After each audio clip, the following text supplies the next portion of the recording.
Questão 43, pessoal. É muito comum que ao longo da vida útil de baterias ocorram incrustações em suas estruturas internas, que acabam por comprometer o uso delas. A figura a seguir mostra a evolução da resistência devido às incrustações da bateria utilizada em uma embarcação de pesca e, dessa forma, exposta à maresia ao longo dos meses de uso, o que acelerou muito o processo. Então aqui nós temos um gráfico de como que a resistência incrustada, interna à bateria aumenta ao longo do tempo. Inicialmente, ao ser conectada ao circuito externo, a bateria era capaz de fornecer 15 volts entre seus polos e uma corrente elétrica de 5 amperes. Considerando-se que não haverá alterações no sistema além do aumento da resistência devido às incrustações da bateria, o tempo aproximado em meses para que a bateria forneça uma tensão equivalente a 60% da inicial é quanto? Pessoal, uma coisa que nós temos que analisar nessa questão, primeiramente, é conseguir desenhar o circuito elétrico. Então, olha só, o que vai acontecer? Se eu for desenhar esse circuito elétrico, nós podemos ver que ele é constituído pela bateria, que é o que está desenhado ali, a nossa força eletromotriz, e duas resistências internas. Uma fixa, Rzinho, e uma que varia ao longo do tempo, que é a resistência incrustada. Aqui é a nossa força eletromotriz. E nós temos a nossa resistência externa no circuito, que vai ser o nosso sistema em análise. Então essa resistência está recebendo energia da nossa fonte, que contém inevitavelmente resistências internas.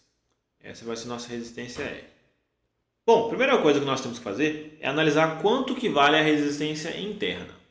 Olhando bem esse gráfico, nós podemos perceber que a resistência interna é um valor constante de 0,4 ohms, porque ela está bem aqui, 0,4 ohms. Então, voltando ao nosso sistema, nós podemos ver que ele é constituído aqui de uma resistência que vale 0,4 ohms, uma resistência que varia ao longo do tempo, e a nossa resistência externa R, que nós vamos determinar agora. No início, nós temos que a nossa fonte de tensão fornece 15 volts, e com isso ela também fornece uma corrente de 3 amperes. Então, se nós aplicarmos aqui em V é igual a RI, nós podemos perceber que em 15 volts nós temos uma resistência desconhecida e uma corrente de 5 amperes. Então, nossa resistência, que agora vai ser conhecida, vale 3 ohms. Vamos agora à segunda parte da questão, que é determinar qual que é o valor da força eletromotriz. Nós podemos aplicar aqui a equação do gerador, que V é igual a E menos RI. Nós podemos determinar quanto vale o E, porque o V vale 15 volts, que nem a questão nos disse. Esse E aqui é a nossa variável. A resistência interna vale 0,4 ohms e a nossa corrente vale 5 amperes. Então aqui vai ficar que 15 é igual a E menos 2.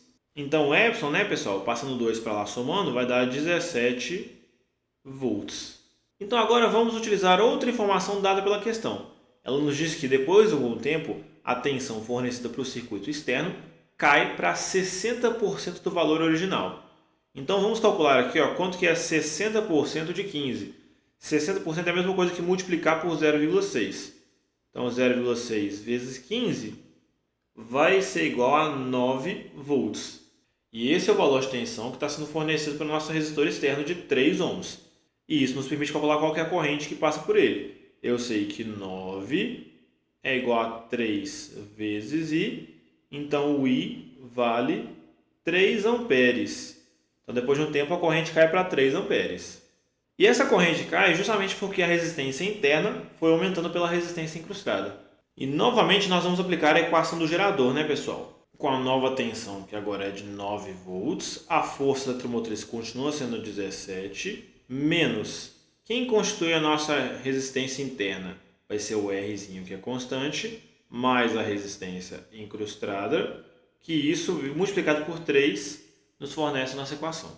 Então aqui nós vamos ter ali, passa esse parênteses para lá, somando, então vai ficar aqui 3 que multiplica R mais R incrustada, vai dar 17 menos 9, já que o 9 passa subtraindo, que dá 8. Então vai passar o 3 dividindo, vai ficar aqui R mais o R inc é igual a 8 por 3, que é 2,67. Como o nosso R vale 0,4, nós podemos dizer que 0,4 mais o R inc dá 2,67, ou seja, o meu R inc vai dar 2,27 ohms. E agora nós temos que voltar no gráfico mais uma vez. Olhando no gráfico, a resistência de 2,27 está muito próximo do 2,4, né? Se a gente for traçar aqui, ó, bonitinho, nós vamos encontrar aqui, ó, que ela vai bater mais ou menos nesse pontinho aqui, ó, que é, no caso, 12 meses. Então, com 12 meses, a resistência passa a ser próxima de 2,4, que vai ser a nossa resposta. E o gabarito vai ser, portanto, letra B, 12 meses. Fechou?